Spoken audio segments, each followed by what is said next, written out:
Assalamualaikum warahmatullahi wabarakatuh. Nama saya Muhammad Eko NIM 1940080036 dari Tadris IPA Fisika B.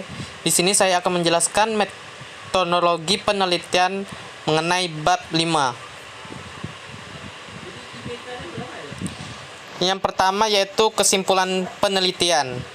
Pengertian kesimpulan adalah suatu proposisi yang diambil dari beberapa ide pemikiran dengan aturan-aturan yang berlaku. Lalu, bagaimana cara menyusun kesimpulan? Yang pertama, kesimpulan harus merupakan jawaban dari perumusan masalah penelitian. Yang kedua, kesimpulan harus dibuat secara jelas dan tegas. Yang ketiga, kesimpulan harus dinyatakan secara singkat dan padat. Yang keempat, kesimpulan harus didasarkan pada data yang ada.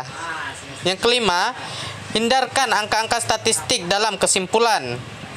Yang keenam, harus ditulis secara paralel atau dengan kalimat lain yang adanya benang merah yang menghubungkan kesimpulan itu dengan judul penelitian. Lalu apa itu sih fungsi kesimpulan?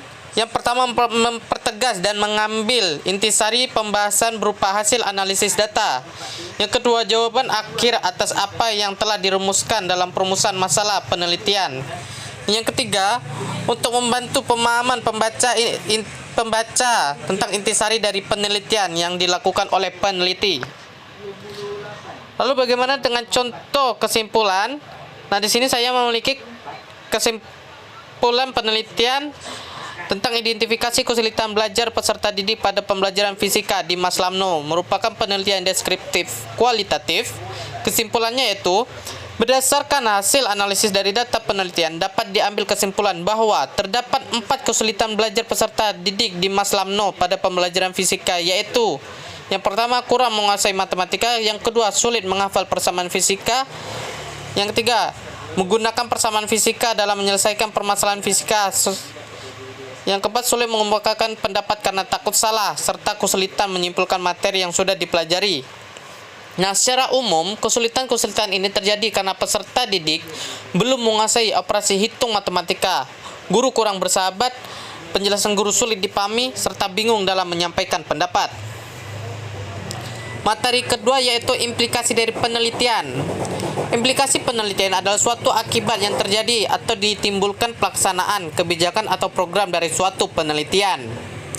Nah, peran implikasi penelitian yaitu penyajian implikasi menjadi penting bagi suatu penelitian, karena diharapkan hasil penelitian ini tidak hanya berhenti pada konteks cerita historis masa lalu yang sudah terjadi, akan tetapi dapat membawa konteks penelitian ke arah masa depan. Lalu bagaimana cara penyajian implikasi penelitian? Sebaiknya diarahkan pada pemaknaan hasil penelitian yang bersifat praktis yang disusun berdasarkan pengamatan terhadap objek penelitian atau pihak-pihak yang mungkin mendapatkan manfaat dari hasil penelitian. Lalu apa saja aspek yang harus diperhatikan dalam menyusun implikasi penelitian? Yang pertama, suatu pernyataan tentang inferensi yang ditarik dari penemuan penelitian dapat diterapkan pada kondisi-kondisi yang serupa. Yang kedua, peneliti harus menjelaskan kondisi penelitiannya dengan memberikan batasan-batasan terhadap generalisasi yang dibuat. Lalu, yang ketiga, dijelaskan apabila terdapat pertanyaan penelitian yang belum terjawab sehingga dapat digunakan sebagai bahan oleh para peneliti di masa yang akan datang. Lalu contoh dari implikasi yang penelitian tentang pengaruh kepuasan kerja terhadap kinerja karyawan.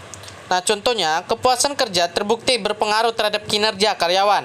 Adanya kepuasan kerja karyawan terhadap pengawasan dan penilaian serta kompetensi penguasaan oleh pimpinan, serta adanya kepuasan kerja karyawan terhadap penerapan sistem operating prosedur yang tegas terbukti mampu mendorong karyawan untuk menyelesaikan jumlah volume pekerjaan atau tugasnya.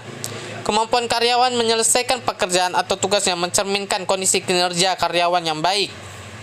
Nah, temuan ini mendukung hasil penelitian Leily, Astroff, dan Lessinger yang membuktikan bahwa kepuasan kerja mempunyai hubungan yang positif dan signifikan terhadap kinerja karyawan. Lalu materi terakhir yaitu saran dari penelitian. Saran adalah sesuatu yang diberikan kepada pembaca yang didasarkan atas hasil temuan penelitian, bukan berupa pendapat atau tinjauan idealis pribadi peneliti.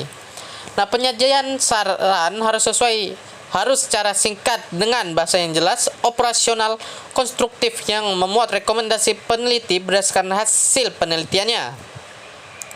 Lalu fungsi saran, yang pertama, pedoman tidak lanjut dari penyelesaian masalah yang tersaji dalam perumusan masalah penelitian.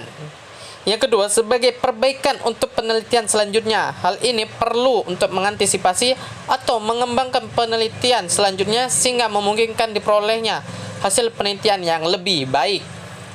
Nah, contoh dari saran, salah satunya itu penelitian ini hanya mengkaji beberapa variabel yang berkaitan dengan kinerja karyawan, yaitu dengan exogenesis controls, kepemimpinan, dan pengembangan sumber daya manusia.